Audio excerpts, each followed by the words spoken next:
Well, things just got real for the Eagles ahead of their matchup with the Cowboys, as not only did Jalen Carter make it clear that he wants to smoke with rookie guard Tyler Booker, but it seems that the Birds could have a big advantage on the defensive line. That said, Dak and the Cowboys could still be dangerous. So let's preview that matchup. Plus, I'll break down some of the big problems with the Eagles offense and go over how they match up with this Cowboys defense. Plus, hear why Eagles fans need to chill out on A.J. Brown, the Eagles and Cowboys final injury reports, and final predictions for the NFC East matchup starting right now. So the Eagles and Cowboys NFC East matchup is just a couple days away, so make sure you guys drop a like down below if you're fired up for that matchup. Let's see if we can get to at least 500 likes today. And of course, this is the second time these teams will meet this season, with the first one obviously being the NFL season opener at the Link way back in September. And safe to say, a lot has changed since then for both teams. I mean, for the Eagles, they've obviously had plenty of ups and downs on both sides of the ball, but the defense has significantly improved since that first game of the season, and they've obviously added some key pieces there with guys like Jalylan Phillips and Brandon Graham. Meanwhile, for the Cowboys, their offense has grown into one of the best in the entire league, while their defense has become one of the worst in the league. But they obviously have also added some key pieces there as well, namely Quinnen Williams, Logan Wilson, and they also got back their star linebacker DeMarvion Overshown, who's been out since last year with a major knee injury. So again, a lot of differences on both sides, and obviously teams just naturally grow and change throughout a season. So safe to say, this matchup between the Eagles and Cowboys is going to be very different from the season opener. And one of the big differences is obviously that this game is going to be played in Dallas. And if you just look at the numbers, that's a big advantage for the Cowboys because Dak Prescott actually hasn't lost a home game to a division rival in 8 years, as he's 21-2 at home against the NFC East, and he's 6-1 at home against the Eagles. So again, historically, the numbers suggest that they would have an advantage, but Nick Sirianni isn't exactly buying into that. Yeah, well, one thing that I can say is Dak's a hell of a player, and that's on display quite often. Every time I watch him play. This 2025 Eagle team has never played at Dallas, so we're going into it with that mindset, with that same consistency. Yeah, I mean, that's the perfect response from Nick there. Like, ultimately, those numbers, while impressive, really don't mean anything for this upcoming game. I mean, like Nick said, the 2025 Eagles haven't played in Dallas yet, and if you want to play that game, the Eagles are set to wear their Kelly green uniforms for this one, and since they brought those back in 2023, the Birds are 5-0 in them. So, again, by that logic, the numbers suggest that the Eagles should win this one too. But again, obviously, this matchup has really nothing to do with that. One other difference, though, going from the Eagles and Cowboys Week 1 matchup to this game, is that Birds star defensive tackle Jalen Carter will play in this one, as of course he was ejected from the Week 1 contest before it even started for spitting on Dak Prescott, and without him, the Eagles defense struggled in that one. But now, like I said, things have changed since then. They've gotten a lot better on that side of the ball. And of course, Jalen Carter's presence makes such a huge difference for this Eagles defense. So that definitely gives the Eagles a bit of an advantage there, especially since he's going to be matched up against rookie guard Tyler Booker, who, of course, back on draft night, named Jalen Carter as the player that he was the most excited to face, while also saying this. People wake up, be like, man, I can't wait to play this football game today. They listen to their hype music, they take all the pre-workout, they get so excited to play football until they come across Tyler Booker. And then when I'm going after you, quarter after quarter, play after play, series after series, and I start to see that love leave their eyes, like that's what makes me love the game. Safe to say, Jalen Carter is not backing down, as when asked about facing Booker this week, he threw a little friendly trash talk in the rookie's direction. He a rookie, he gonna make rookie mistakes out there. That's probably get seen on film, but he got one of the best guards in the league on the other side of him.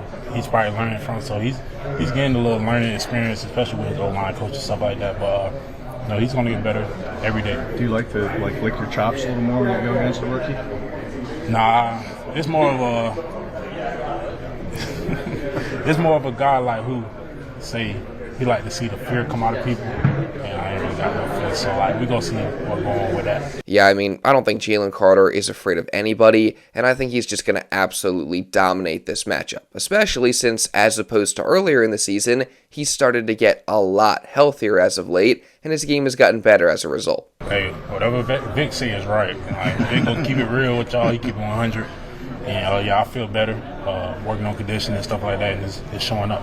And the health, the injury feels better. The shoulder, is it shoulder or elbow or whatever it was? It's a decent amount of stuff, but no, I don't let it distract me. I just work on it every day, like I say, every week, and try to be prepared for the game. But is it feeling better?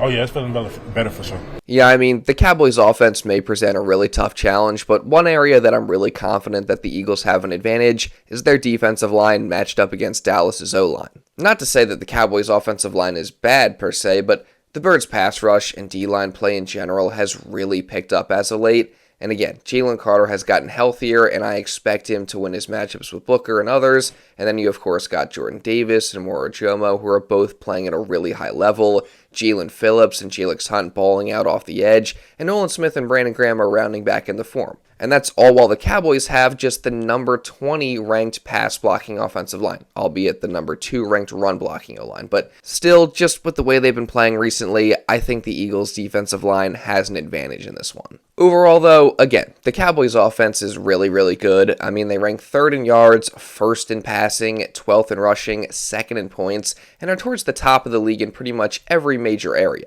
I mean, Dak Prescott's having a great season. Both receivers in George Pickens and CeeDee Lamb are playing really well. Their tight end Jake Ferguson is having a good year, and so is their running back Javonte Williams, as he already has the 2nd most rushing yards of his entire career through 11 weeks. So, safe to say, they've been really productive and they have a lot of talent. That said, you can say the same thing about the Eagles' defense. I mean, they obviously got a ton of talent as well to match up with the Cowboys. Again, the defensive line is great and playing really, really well, so they should be able to get after Dak Prescott in this one and make him uncomfortable. Their run defense has also been getting better, as both the defensive line and the linebackers are playing really well. As I've said before, the return of Kobe Dean has made a huge difference.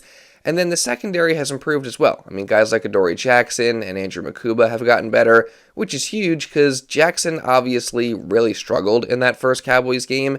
And then Cooper DeJean and Quinyon Mitchell have been balling, and Q specifically is just locking down anybody that he matches up with. So I expect no different in this game with Lamb and Pickens. And overall, as a defense, they're currently playing maybe the best that they ever have under Vic Fangio. They just shut down another top offense in the Detroit Lions last week. Obviously, the week before that, they suffocated the Packers. And just the vibes on defense in general are tremendously high, with reporter Tim McManus telling 97.5 The Fanatic, quote, "I spent the majority of yesterday in the locker room talking to defensive players. There is a lot of joy amongst that group. There are such positive vibes going on in there." So, as good as the Cowboys offense is, I just could not be any higher on the Eagles defense right now, and I have full confidence that they can shut them down. For the Eagles offense, though, my feelings are obviously a little bit different. I mean, it's not exactly a hot take to say that Philly's offense has a lot of problems right now, starting with Kevin Patullo's play calling and ending with the execution from the players, along with a whole bunch of issues in between. And one of those issues is the struggles the Birds have had against zone coverage, and unfortunately for them, the Cowboys play a lot of zone, so they're going to have to overcome that this week. And actually, A.J. Brown was asked if maybe adding some more crossing routes to the offense could help with some of those problems against zone, while he was also asked why there haven't been as many crossing routes this year, and this is what he said. Is more crossing routes a way to combat zone? Has there been a reason why there haven't been as much of those this season? Yes, I think so. I think it's really a time and spacing thing. I think the second half of that question is a question for KP. It's clear that AJ didn't want to say it, but the lack of crossing routes in the Eagles offense has definitely been a big problem this year, and we know that that all goes back to Kevin Patullo, Nick Sirianni, and the Eagles' offensive game plans. I mean, the lack of creativity and basic route concepts have been a problem for the Eagles offense all year long. I mean, it's just way too predictable at the end of the day. And I was actually watching Philly Mike's video yesterday, shout out to him, and in it, he showed a video where he broke down the Eagles offense and specifically their love of hitch routes and how that's held them back. So check this out. The Philadelphia Eagles offense is in love with hitch routes. And the reason why I hate it is because it makes passing the football difficult. These corners know it's coming, and that makes these catches much tighter than they need to be. There's nothing happening over the middle of the field. There's nothing that combines or that fools defenses. And it makes it so Jalen Hurts' best option on this play is a one-on-one deep down the field with a backup tight end. And this was a great pass. It could have been caught. This graph right here shows the total amount of routes that teams have ran. And on the left side, it's the percentage of routes that are hitches.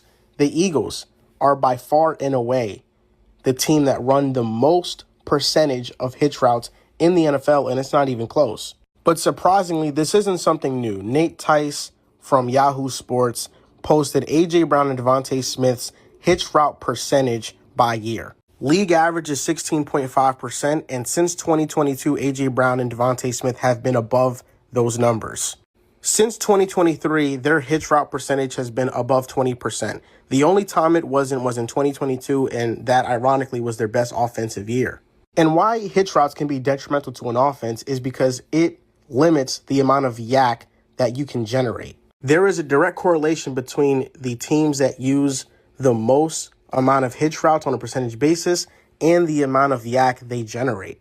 All the teams that are near the top in yak have a low percentage of hitch routes in their offense.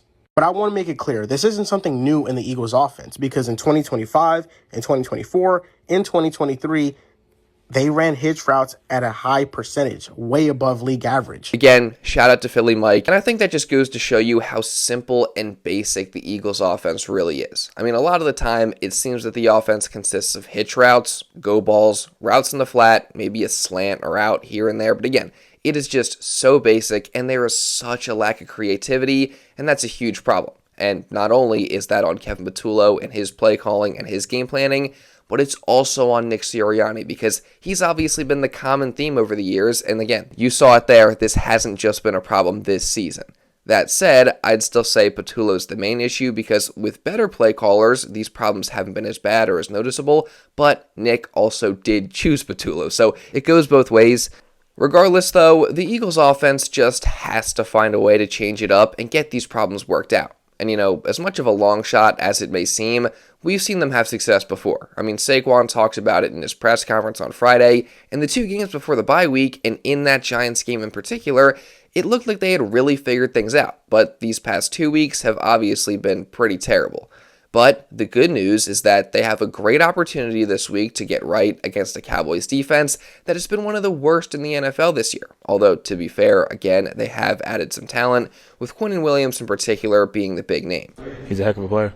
I don't know why New York traded him, to be honest, but hey, I'm not going to get into all that. But, sadly he's in Dallas, but I love our guys, so I love that matchup. We know it's going to be a tough matchup, but something that we got to keep an eye out for. But they have great players on all levels, on all 3 levels. So we just got to go out there and kind of get back to playing our football and executing and doing the little things right, doing the things that takes no talent, as Coach Sirianni loves to say, and we should be all right. No doubt, the Eagles got to watch out for Williams and Kenny Clark and Overshone and the other good players that Dallas has. Still, though, this is a great opportunity for the Eagles offense, and they have to take advantage of it. I mean, against the run, the Cowboys are ranked 24th in the league, so Saquon Barkley and the Eagles very clearly have the chance to get back on track there.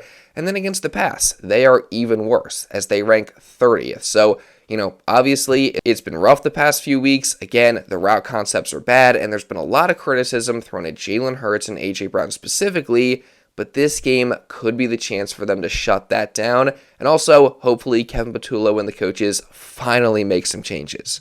Also, real quick, there's more A.J. Brown drama, which I really don't want to get into. Basically, fans are mad that he didn't try to stick up for Jalen Hurts, and they're also mad about a comment when he was asked if he's still the same player. His response was this: I guess Saquon ain't the same player either, then. All right. But I don't got no comment about that. I don't care about that. You obviously don't believe it. Y'all don't believe that. I didn't say it. Okay. If you can't tell that this is a joke and not a shot at Saquon in any way, then I don't know what to tell you. And I honestly think fans in the media are blowing this way out of proportion, because when I watched his press conference, I really didn't have a problem with anything that he said. I mean, at this point, I feel like AJ might be dealing with something, but even if not, I'm just going to leave it alone, because I really don't think it's that big of a deal. And again, hopefully he can have a big game on Sunday to finally quiet some of the noise. Now, moving on to the injury news for both teams, though, and it's nothing surprising for both sides. I mean, for the Eagles, Lane Johnson is obviously out, and then the only other important player that may not play is Cam Jurgens, as he's questionable. Again, I think maybe sitting him and playing Brett Toth might not be a bad idea, but we'll see there. And then for the Cowboys, it looks like everyone is going to play besides maybe offensive tackle Hakeem Adeniji and edge rusher Jadeveon Clowney, as they are both questionable. Regardless of all that, though, I think this is going to be a fun game, but I got the Eagles with a better offensive performance and a great defensive performance, so I'll say that they're going to pull out the win at 27-16. That said, you guys can give me your score predictions down in the comments below, and also, while you're at it, again, make sure you drop a like to show some support, because it really does help me out a ton. Let's see if we can get to at least 500 likes on today's video, and also hit the hype button, because that helps me out a ton as well. And if you do want to watch another Eagles video, you can check this out right here. Now, with all that being said, that's pretty much all I got for this one, guys, so thank you all so much for watching, and I'll see you in the next video.